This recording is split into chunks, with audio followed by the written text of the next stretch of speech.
السلام عليكم. نبدأ الكتاب في سنة 2010 في كاليفورنيا. كان في أب اسمه مايك، كان بيلاحظ إن ابنه جاك اللي عنده 10 سنين بقى زي المسحور قدام شاشة الكمبيوتر. كل ما يقول له كفاية فيديو جيمز جاك يزعل ويعيط، ومرة حتى رمى الماوس على الأرض. مايك حس إنه عايز يفهم إيه اللي بيحصل، فبدأ يقرأ عن تأثير الإنترنت على الأطفال، واكتشف إن المشكلة مش في جاك بس، دي مشكلة جيل كامل بيتربى في العصر الرقمي. والكتاب اللي غير تفكير مايك هو أطفال العصر الرقمي لدكتور مارتن إل كوتشر، اللي بيشرح لك إزاي توازن بين التكنولوجيا وحياة طفلك من غير خناق. يلا بينا نبدأ. الفكرة الأساسية، الكتاب بيقول إن الإنترنت بقى زي الأكل والشرب في حياة الأطفال، بس لو زاد عن حده بيبقى إدمان.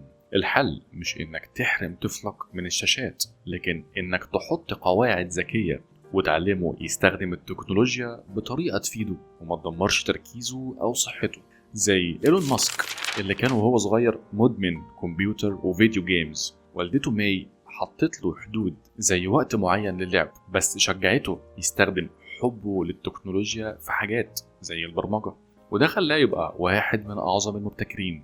الكتاب بيركز على إنك توجه طفلك بدل ما تمنعه. الكتاب بينقسم ل3 محاور. المحور الأول، تأثير الشاشات على دماغ الطفل.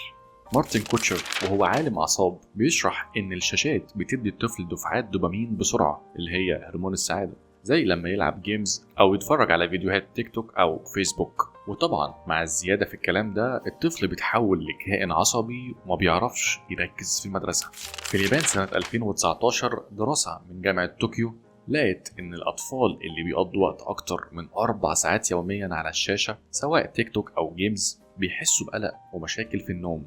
لو طفلك بيصحى مكتئب أو مش بيركز، جرب تقلل وقت تعرضه للشاشة لساعة كل يوم وشوف الفرق.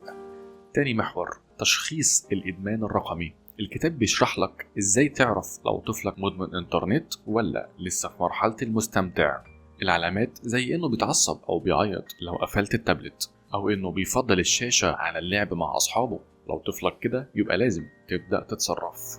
الكتاب بيحذر كمان إن الأطفال اللي عندهم اضطراب نقص الانتباه ADHD أو توحد ممكن يتعلقوا بالشاشات أكتر علشان بتخليهم يرتاحوا من التوتر. في أزمة كوفيد سنة 2020 الأطفال في أمريكا بقوا يقضوا ساعات طويلة على الشاشات بسبب الحجر الصحي. دراسة من مركز السيطرة على الأمراض CDC قالت إن 30% من الأطفال كانوا بيبكوا أو يتعصبوا لو الأهل حاولوا يطفوا الأجهزة. لو طفلك كده ابدأ بالتغيير الذكي وخد خطوة زي إنك تقول للطفل هنلعب ساعة واحدة بس وبعدين نروح نرسم سوا، وهكذا. لازم تعرف تحط حدود للموضوع لحد ما يكبر ابنك وتعلمه إزاي يحط حدود لنفسه، إمتى أستخدم الموبايل وإمتى أسيبه. وده بياخدنا للمحور الثالث، وضع حدود وتشجيع التوازن. الكتاب بيديك خطة ذكية علشان تسيطر على وقت الشاشات من غير ما تتخانق مع طفلك، زي إنك تعمل جدول واضح، ساعة إنترنت بعد الواجب، ولازم من ناحية تانية تشجعه يلعب رياضة أو يرسم وتبقى قدوة. يعني ما تقعدش انت كمان ماسك الموبايل 24 ساعة قدامه وبعدين تيجي تقول له سيب الموبايل شوية. الأهم إنك تشرح للطفل ليه الحدود دي موجودة عشان يقتنع وما يحسش إنك بتعاقبه، وإن الحدود دي عبارة عن عقاب، وبالتالي هتأثر عليه مستقبلا إنه مش هيحب يحط حدود لأي حاجة في حياته. في سنغافورة سنة 2018 الحكومة عملت حملة اسمها ديجيتال ويلنس أو التعافي من الحياة الرقمية عشان تعلم الأهالي يحطوا قواعد للشاشات. الأهالي كانوا بيحددوا وقت معين للإنترنت وبعدين ياخدوا الأطفال يلعبوا في الحديقة أو يعملوا أنشطة زي الطبخ مثلا. النتيجة إن الأطفال بقوا أكتر تركيزا في المدرسة وحبوا اللعب برا البيت. جرب تعمل يوم أجازة، يوم من غير شاشات مرة في الأسبوع، بس لازم تبني اليوم بأنشطة وشوف طفلك هيستمتع إزاي بالأنشطة الجديدة. النقد الاجتماعي.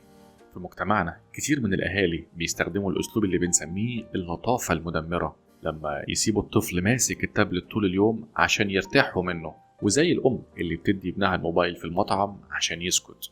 الكتاب بيحذر إن ده بيخلي الطفل يتعود إن الشاشة هي الحل لكل حاجة، وده بيضر مهاراته الاجتماعية وصحته.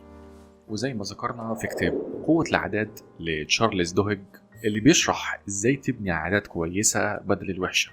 وهنا العادة هي انك تستخدم الانترنت بتوازن. كمان كتاب فن اللامبالاة لمارك مانسون بيركز على انك تهتم بالحاجات المهمة، زي انك تقضي وقت مع طفلك بدل ما تسيبه للشاشات. طفلك مش هيفتكر قد ايه انت تعبت في الشغل علشان توفر له الماديات انه يعيش حياة مريحة، لكن هيفتكر الوقت اللي انت قضيته معاه. قضي وقت اكتر مع طفلك. نصايح عملية: حدد وقت للشاشات، خلي وقت الانترنت ساعة بعد الواجب، واستخدم تايمر عشان الطفل يعرف الحدود. الشاشات زي السكر، الشوية منها حلو والزيادة بتضر.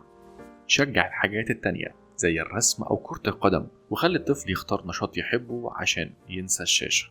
الطفل اللي بيتعلم يوازن بين الانترنت والحياة هيكسب الاتنين. انت القدوة. لو انت ماسك الموبايل طول الوقت طفل هيقلدك. سيب الموبايل بعيد وقت الأكل مثلا. الأهل هم أول تطبيق طفل بيقلده. كلم طفلك لو عنده 10 سنين مثلا، اشرح له ليه الانترنت كتير مضر، زي انه بيخلي النوم صعب. راقب المحتوى، استخدم برامج الرقابة الأبوية ودي كتير جدا، ابحث بس عنها على جوجل عشان تعرف طفلك بيتفرج على ايه وتتأكد ان المحتوى مناسب لسنه. الفكرة النهائية: الكتاب بيعلمنا ان التكنولوجيا مش عدو، بس لو سبتها تسيطر على طفلك هتضر صحته وتركيزه. لو حطيت قواعد ذكية وكنت قدوة هتساعد طفلك يستخدم الانترنت بطريقة تفيده وما تدمرش حياته. إهمال الموضوع ده بيؤدي لللطافة المدمرة اللي بتخلي الطفل مدمن شاشات ويفقد المهارات الاجتماعية. وبس كده.